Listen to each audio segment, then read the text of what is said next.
Is my slide with you now? Hi, so good morning, good afternoon, everybody. Today I'm going to be speaking about the sustainability of humanitarian action, which is a very complex topic. So it's going to be brew. My slides are gone. Okay, anyways, it's fine. As here I had an overview of the talk, but it's gone. So today's talk is going to be broken down in 4 parts, which is not visible on the slide.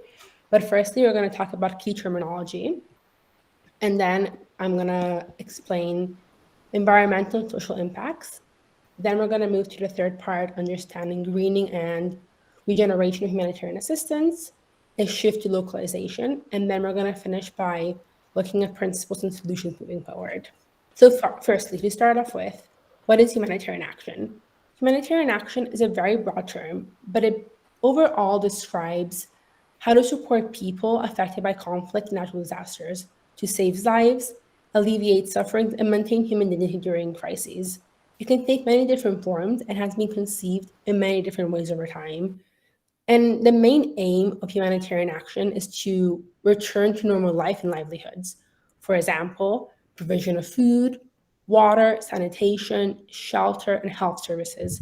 During the COVID-19 pandemic, we saw a rise in humanitarian action, even in non-conflict scenarios, for example, with ventilators, with food supplies.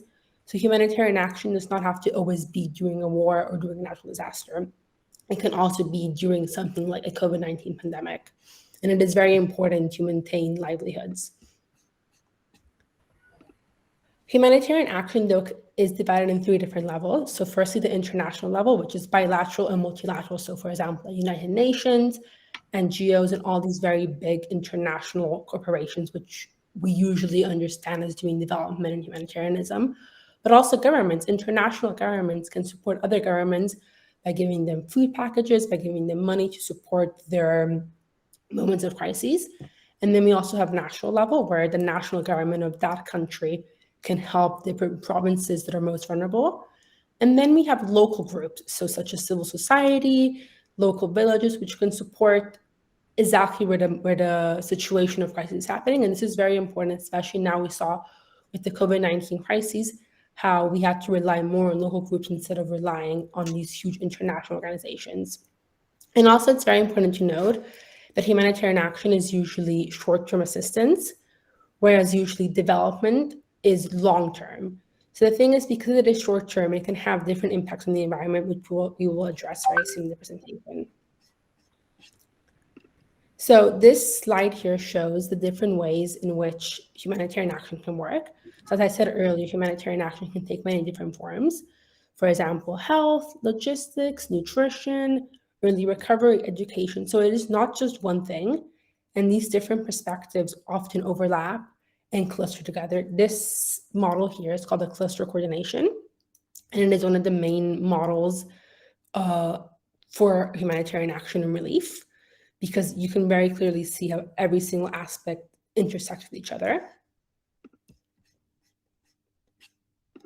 And then moving to the second term of the presentation, what does sustainability mean? So we very clearly define now humanitarian action. So to understand the second part, sustainability overall means a long-term vision. So how to take future generations into account. And the main question is, when you want to think about sustainability, is will this level be effectively maintained in the future without harming the future generation? And that can be both on the economy side, on society, but also importantly. So when we think about sustainability, it's very important to consider the 3 aspects of the economy, society, and environment. And if either one of these elements you think will have a bad impact in the future, that means that the overall activity is not sustainable. Moving forward. So how do we put together sustainability and humanitarian action? We define these 2 terms, but how do we now put them together? As I mentioned earlier, humanitarian actions are usually short-term because it is more about an emergency, something very immediate to save lives. So how do we connect an immediate response with long-term solutions about the environment, society, and the economy? It is very important to understand how to have sustainable humanitarian action, or else the risks can undermine the efforts, and this can result, for example, in additional loss of life, displacement, aid dependency, and increased vulnerability, which can create a lot of other problems which can be very bad for these countries, especially countries that are at risk of war or natural disasters. Oh, my slide here is gone. But in this slide, which is not present right here, I was mentioning how sustainability can have two different impacts. Sustainability can be also on the environmental side, such as ecological degradation, and also sustainability can be on a social side, such as overdependence and over-reliance on foreign countries. And it is very important also to note that there are organizations that do work at the forefront of the environment, sustainability, and humanitarian action. For example, the United Nations Environment Program and OCHA Joint Environment Unit is one of the main organizations that works to understand the environmental impact of humanitarian action. So if you do want to understand more, I would recommend you look at the reports and websites. So briefly, the environmental side of humanitarian action. The environment has often remained the unspoken victim of war and natural disasters, because when there is a war or natural disaster, the first priority is to save people. So the environment and all the harm done to the environment is often ignored.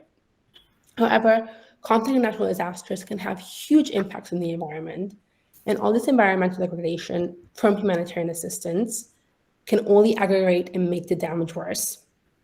And as I mentioned just a second earlier, the environmental impacts are often viewed as secondary concerns, but they should not be secondary concerns, because if we do destroy the environment, then that can have huge long-term consequences. And Dr. Jefferson, he mentioned that the environment is a vital tool for building sustainable peace and respect for human rights. The need to protect in the context of armed conflict is more urgent than ever before. So as this shows is that ignoring the environment during these scenarios of war, conflict, natural disasters is not very smart moving forward. So we have to find a solution, both to protect all the victims and give protection, as well as find solutions to protect the environment. The importance of addressing the environment impacts of humanitarian aid. So humanitarian aid and humanitarian assistance can also have environmental impacts. And it is very important to have environmental protection and sustainability considered. For example, usually during these humanitarian action programs, when you give food or when you give these huge packages, natural resources are required to meet immediate relief efforts. However, an unsustainable use of these natural resources can create new risks. And a degraded environment can worsen or trigger a humanitarian crisis. So when we do humanitarian action, when we do try and save lives and do relief efforts, we should not be putting that at the cost of the environment, because by depleting all these natural resources and destroying the environment, that can make a future crisis even worse. And for example, there's different types of ecological damage that can come from humanitarian assistance, such as, for example, using substances that are hazardous, such as oftentimes there's chemicals in these packages, or there's substances that are very bad for the environment, but those are not considered during these assistance. Or for example, there's a lot of emergency waste management. When you're doing these huge operations of assistance, there's a lot of trash and rubbish, and it's usually just left and disposed there. And that can have huge damage in the environment. Also the water use. Sometimes when there are these huge operations, it can contaminate the water, and that can again have huge impacts on the environment. Sanitation, also energy consumption. Sometimes the energy that is used is not the most reliable or most renewable, and that can have, again, very degrading impacts, especially if it is emitting a lot of CO2 emissions. And also transportation, again, can have a lot of impacts on the environment. And here are two examples. For example, in the DRC, 36 million trees from the national park were used to meet the cooking and shelter needs during the Rwandan genocide. However, that created deforestation, which was very bad for the environment later on. So they tried to cut all these trees to have fire for cooking, as well as providing housing. However, by doing that, they destroyed huge forests during those 2 years, and then that had a backtrack impact. Another example is in Bosnia. Humanitarian aid used 17,000 tons of expired drugs and medical supplies. And because these drugs and medical supplies were expired, they had to obviously throw them away, and they burned them in an incinerator. And that had a immense environmental cost because these drugs were very, very damageable to the environment. So by burning them, they created a lot of damage to the soil and the natural air. So this shows how when there is humanitarian action, humanitarian assistance, if these actions are done at the cost of the environment, that can be extremely bad, and it can backtrack any development and any long-term planning. So how do we move forward from this? We saw now all the negative, now we saw all the, I think somebody's microphone is on. Perfect, thank you. Now we saw all the negative consequences of humanitarian assistance and how humanitarian assistance can often have ecological and environmental degradation impacts. So it is very important to consider moving forward how we can green humanitarian assistance. The issues involved are cross-sectional and multidimensional. They range from global efforts such as reducing carbon emissions, and also local, such as using different water tables, different seeds, different types of local groups. And also, for example, one very easy solution is reducing international flights, reducing single-use plastic, which seem a bit redundant, but also during these huge operations, there's a lot of plastic, and when that builds on, that can have a lot of impact, especially if it is not waste managed correctly. So it is very important also to consider how we can go from sustainability to something long-term and sustainable regeneration. There's a need for humanitarian assistance to strengthen the capacity of communities to prevent, prepare, and mitigate for crisis. There has to be a shift to localization, which we will address in the next few slides. Humanitarian assistance, in order to be sustainable, both on an environmental and social aspect, has to be smarter, better, and more efficient. So what do we mean by localization? Localization has been a term that has been used a lot, especially now during the COVID-19 pandemic, but it is often not sure what we mean by this exact terminology. There has been an increased involvement of local actors in all facets of humanitarian activities. So local actors can be, for example, village groups, women groups, civil society actors, anyone who is at the very local level. Most importantly, recognizing and celebrating the essential role that they play. Because usually when we think of humanitarian assistance, as I was showing earlier, we think of just international organizations like the United Nations, all these big NGOs, but local actors at the most local level can actually play a very important role. For example, during the COVID-19 pandemic, because of necessity, we saw the rapidly localization process. Local networks became the most important humanitarian assistance actors because there was, for example, no international flights, and there was a lot of restrictions on access. Local actors, because of this necessity, because of all these difficulties, we became increasingly aware of the role that they played, of local actors, local networks, local institutions, and they play such a vital role in providing humanitarian assistance. So I think now in a post-pandemic world, we will celebrate more how local actors and all these local networks should become more predominant, more default in the provision of humanitarian assistance. And there's two very interesting articles on COVID-19 India and localization, which I would recommend reading.